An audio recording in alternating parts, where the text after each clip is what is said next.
Good morning. It's August 1, Saturday. Psalm 97 tells us, "The Lord reigns, let the earth be glad." This is something we know. "The Lord reigns, let the earth be glad, let the distant shores rejoice. Clouds and thick darkness surround him. Righteousness and justice are the foundation of his throne. Fire goes before him and consume his foes on every side. His lightning lights up the world. The earth sees this and trembles. The mountains melt like wax before the Lord of all the earth.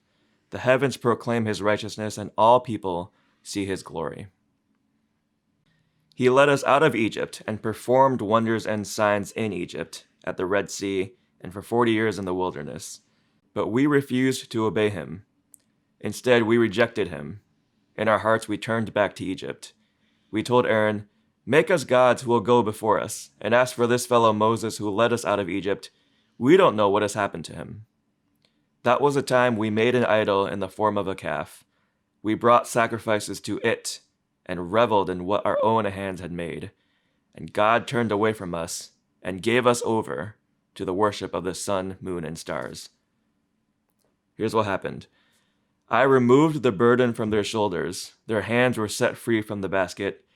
In your distress, you called, I rescued you. I answered you out of a thundercloud. I tested you at the waters of Meribah. I am the Lord your God, who brought you up out of Egypt. Open wide your mouth, and I will fill it. But my people would not listen to me. Israel would not submit to me.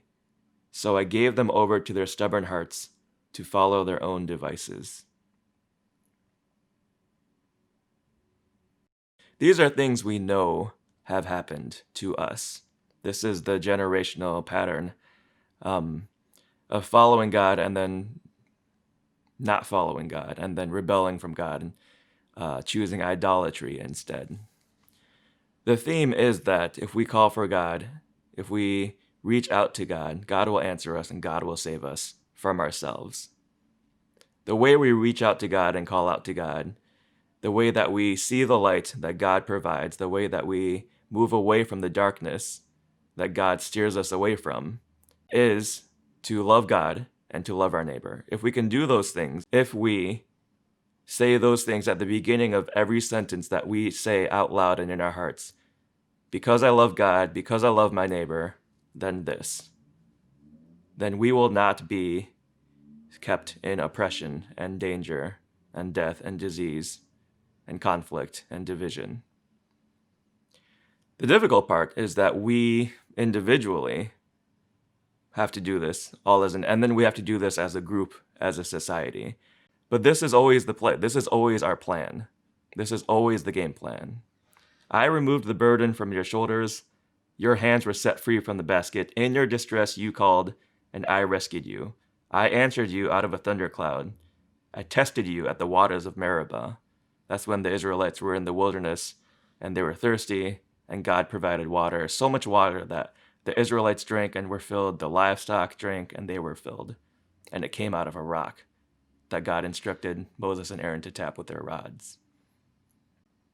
I want to read that beginning part again, because God is not just a waiting servant, humbly with the correct answer at our sides, at our shoulders, waiting for us to make the right move so he can fill in and help us. God is bigger than that.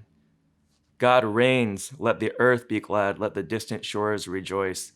Clouds and thick darkness surround him.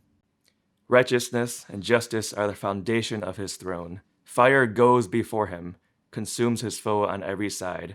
His lightning lights up the world. The earth sees this and trembles. The mountains melt like wax before the Lord of all the earth. The heavens proclaim his righteousness. All peoples see his glory. This is the God we worship. This is the God that loves us fiercely and is possessive of us. This is the God that saves us. Amen.